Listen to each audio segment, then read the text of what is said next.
Hey my God, do you remember when the broken window? So, I was a mess in my dating life. Wait, a what? mess, What y'all talking about? Malcolm Oh my God. does not do well when it comes to dating. I used to not do well when it came to date. I'm better now. He's bad at picking. I'm better at picking now. Can we talk about what happened? Go for it. Okay, I wanna hear this. so Malcolm was dating some guy. This is my sister Nia. A lot of y'all already know her, but what's my sister Nia? Hey, how are you doing? So here's the story. Picture it. What was it, 2009, 2008? I don't know what year. It was yeah, pretty early. Malcolm was dating some guy, pretty cute. I don't remember what he looks like, I'm sorry, but pretty cute guy. We're gonna call him Sam. Sam and Malcolm were dating, and one night, it was like about like 11 at night. He comes by the house, I'm guessing we hear a break at the window. Downstairs in the basement, just a little break at the window. We're like, oh, what's going on? Someone threw something in the window to like break into the house. Are you serious? Absolutely. Let me tell you what happened. what? though. I'm gonna tell the backstory on what happened. What the heck? And this is a lesson, y'all, okay? I met this guy. He was very cute. As Nia said, he was very cute, muscles, so charming. Right. He said to me when I met him, he says, hey, and you gotta understand, I was like 24, right? Pretty young. And he was like older than me. He says, I've got a relationship. We've been together for a couple years. You know, we own a house together, so we still live together. That's the biggest red flag. I didn't know. Listen. I didn't know. So Mom said that to me too. Mom was like, Malcolm, that don't make no sense. Not at all. But I wasn't listening because when I tell you, He was hypnotized. That's the word to put it. Yes, I think that's I fair. was hypnotized. And so with Threw that a brick said, in the window? let me tell you what happened. Threw a brick no, in let me the tell you what window. happened. Let me tell you what happened. We were sleeping, minding our business. Sleeping! So Nia was like 14. I'm still in the basement, which is my room. Neil was 14? I And was so in danger. He's at the house one night. And we down there laid up. And the next thing I know, I hear the guy out the window screaming through the window.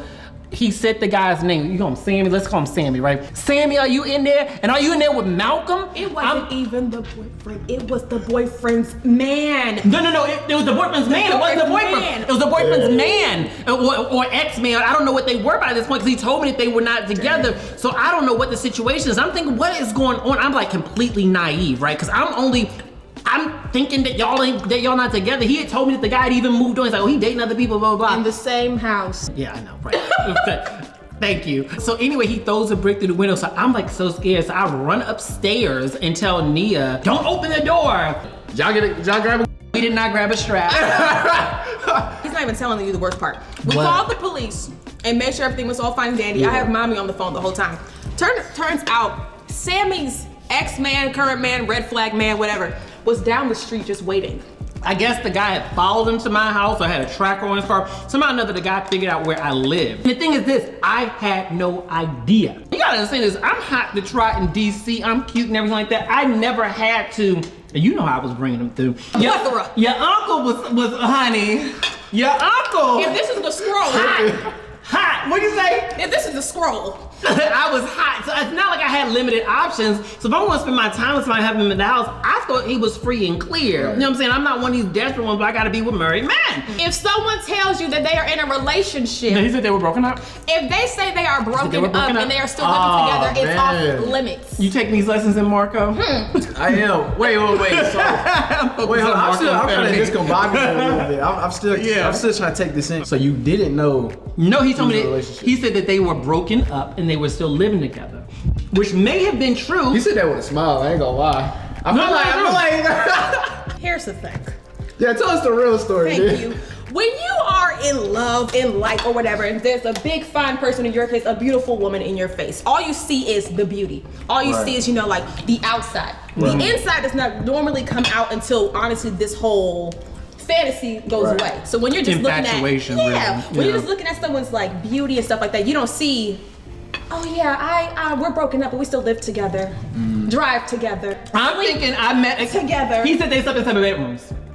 I'm thinking I met a good man who's marriage material and he just happens to be in a transition. And I was like, I'm not gonna let this breakup come in between me and my dream man. 1 second, excuse me. Message to you. Don't you ever date anyone who's in the process of leaving until they are finalized and done. Didn't you tell me that too? The I did. lesson! I told you that at 36. But at 24, whatever age I was, that was not something that was in my head, you know? I told him. After that incident, I was like so scared because we went to that night, I had to file a restraining order. I never filed a restraining order against anybody in my life, but I went and filed a restraining order. I said, once you get a new address, hit me up. Separate from the man. Separate from the man. And he did that like 4 days later. He did that fast. We ended up dating, which was equally not a great idea at all. You know what I mean? Not all. So that was another lesson. Do not jump into anything right after someone breaks up, unless, there's not even an unless. I mean, that's just not the best idea. I mean, some people may disagree. That's just, I don't think it's the greatest idea. How you feel about that? I feel like it's kind of like you get them how you lost them, or you lose them how you get them type of thing. It's one of those situations. Because, you know, if you date somebody who's in the process of leaving their marriage, their last relationship, you're still having ties with the person. I think two things. I could never date a girl with a boy best friend. I can never date a girl that just got out of a relationship? Yeah, just got out of a relationship. I can never do that. I want to meet him, because if I can't meet him, then what's the problem? Right. Which is another red flag. If I can't meet your friends of any gender, okay? Because here's the thing, a woman can tell you she's perfectly straight, but that don't mean nothing. Just like you got DL men, you got DL women, and cheating is cheating. You see what I'm saying? And so when she got a female friend, and you can't never meet this friend, and she always said, I'm just spending the night at so-and-so's house. Who is so-and-so? Be worried. Be worried, because that woman know her better than you do, if you know what I mean. Now here's the question I want to I'll be like, I'm not even gonna say what I said. You already know what you're gonna say. I'm not even gonna say what. No, go ahead. Go ahead.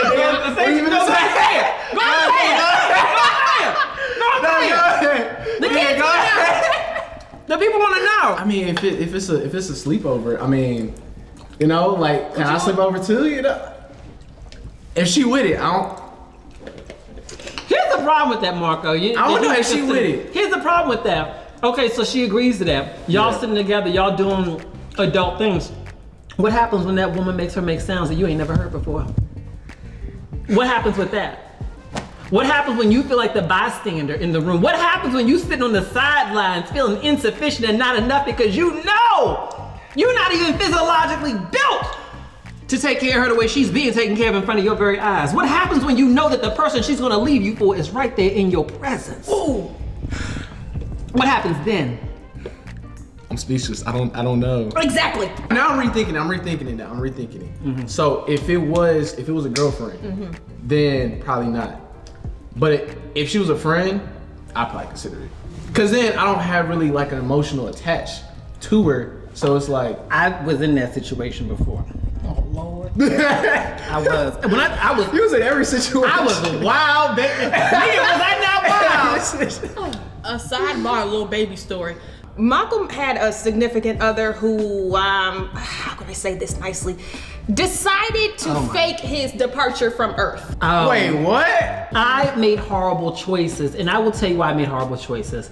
It wasn't that I didn't have anyone to give me advice. My mom would have gave me advice. They didn't know the bad choices until it got horrible. And I'm breaking up crying in the basement. They're like, what happened? I'm like, well, for the last 6 months. So I never told anybody anything, so no one could give me advice.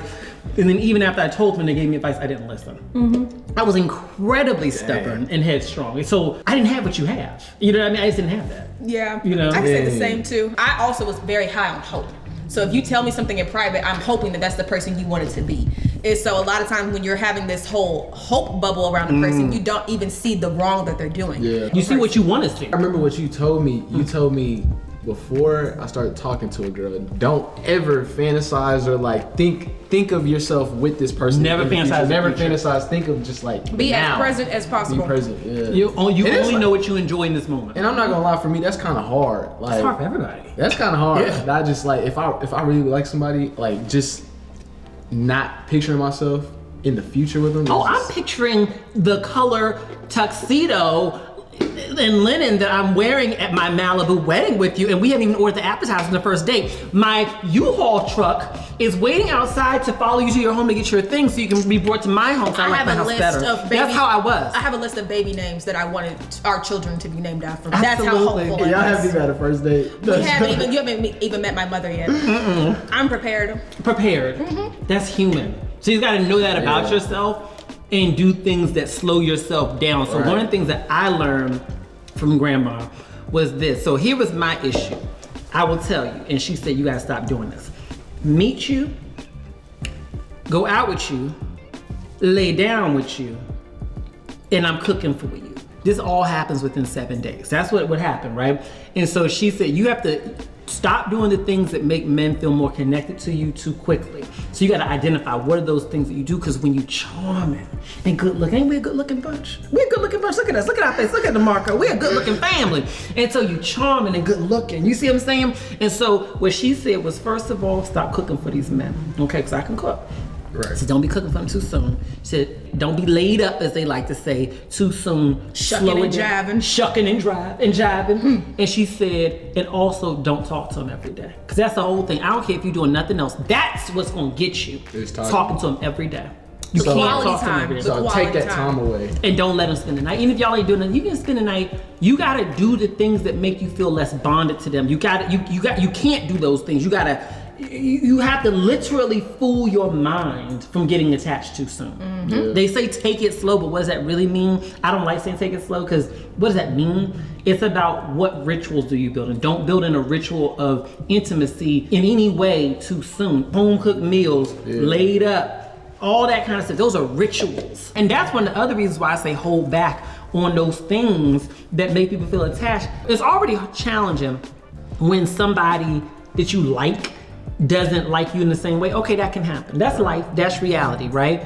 But how much more does it hurt when you've given them your body, you spent money on them going out to dates, you've given them emotion because you built expectations around them, and then you still found out the same thing.